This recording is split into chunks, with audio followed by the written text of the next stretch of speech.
Hello, YouTube. As you can see, I am in the woods.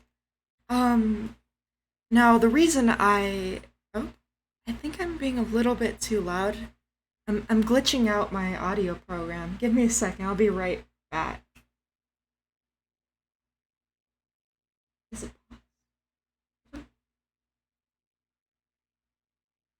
okay? I'm back. That was weird. But I'm back now. The lip syncing should be a little bit better. I'm not really sure if it's gonna be perfect right now, but so, today we're going to be reading a story that I wrote for finals in freshman year high school. Now, obviously, well, not obviously, but I've become a much better writer since then. I'd like to think, and I'm pretty confident in that. But, yeah, my friends say this is a pretty good short story, and I would like to read it. So, this is the day the clock stopped ticking. All of the clocks in the estate were perfectly synchronized. Each tick and each tock beat with a perfect sense of harmony. It was almost as if there was only one singular clock beating and creating the heart of the house.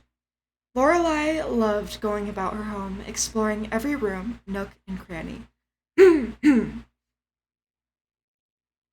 She had yet to find a room, servant, or even a closet without a clock or a watch. And even more strangely, she had never seen one out of sync. On this particular day, she had spent her entire afternoon curled up on the couch, listening to the constant, warm hum of the clocks. They had always been there, for as long as she could remember. They sang her gently to sleep at night, and were the first thing she heard in the morning. The clocks were always there. "Mother!" Lorelei called, her voice whining and sharp, like a kitten mewing to be fed. "Mother!" she cried again, this time louder. A loud sigh grumbled, seemingly from within the house itself. Footsteps began to manifest from the darkness slowly, until Lorelei could make out her mother's silhouette.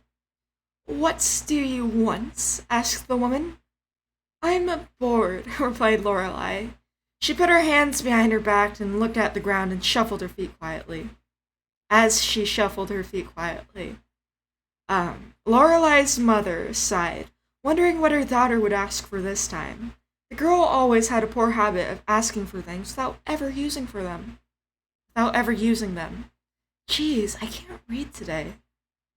"That isn't an answer," said Lorelei's mother. "But Lorelei, can I go out to the town?"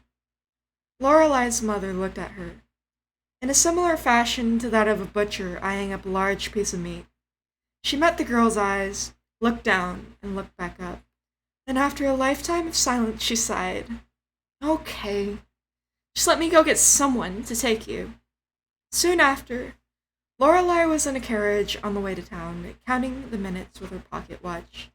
She knew that her home was far from the town, but she did not expect her journey to take so many hours. Eventually, she succumbed to the boredom and asked the coachman if she could drive. "Okay," he smiled. "Just remember to be careful." Lorelei jerked the reins and laughed mirthfully as the horses screeched in pain. "Hey!" the coachman cried and grabbed her wrist. "Let go of me!" Lorelei screamed. "You're just a servant. You can't." Lorelei struggled to escape from the coachman's grip, shoving him away. She laughed, not yet realizing that she had pushed herself off the carriage. Okay. Um, by the time she hit the ground, it was already gone. Lorelei woke to her pocket watch at the exact same time as it was the day before. Sorry, that was just a little bit confusing. My writing, as you can tell, it's not very clear. I'm trying to make it clear, but I'm not sure if it's that clear to you. Um, Lorelei woke and looked at her pocket watch, and it was the exact same time it was the day before, and the day before that. She had no idea how long she had been in the forest for, and her watch proved itself to be useless. "What's that thing?" the girl asked, sitting behind her. Lorelei shrieked. Ah! That's the best shriek I'm willing to give you guys today. And turned around. The color drained from her face. The last thing that she expected to see was another person. Oh, said Lorelei. This is a Dick. Get down! Tuck. Lorelei pulled the other girl to the side moments before a moose trampled the both of them. They walked over to a tree together and sat against it, panting. Thanks, said the girl, who was sitting behind Lorelei. Oh, wait, I lost my spot. Thanks, said the girl, who was sitting behind Lorelei. That was close. Yeah, said Lorelei. Close. Lorelei continued to travel through the woods, and the other girl followed. She asked some questions at first, but Lorelei was reluctant to answer. She just wanted to go home. Yeah, pause this really quick. Okay, I'm back. Sorry about that. Lorelei continued to travel through the woods, and the other girl followed. She asked some questions at first, but Lorelei was reluctant to answer. She just wanted to go home. Tick. Lorelei stopped walking. Tuck. Stop! Lorelei brushed the snow off the ground in front of her, revealing a bear trap. Okay, this is... I like this.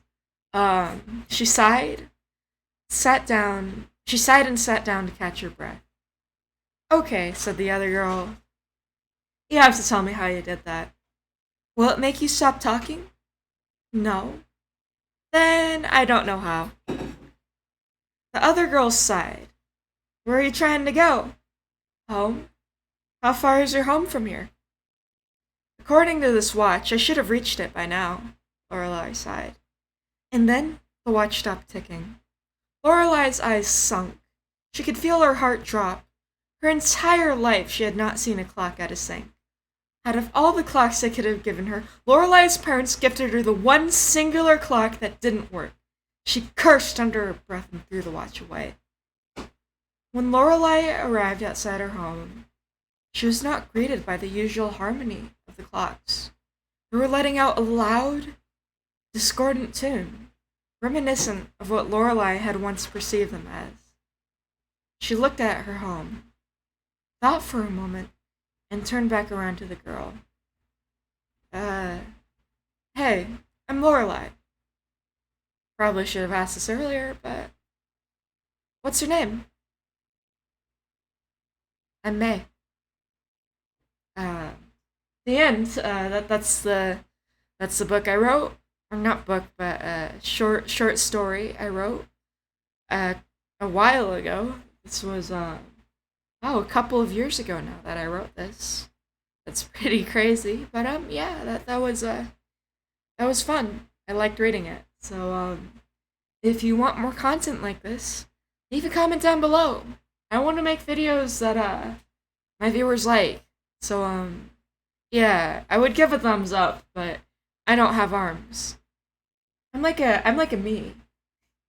I'll see y'all later. Bye.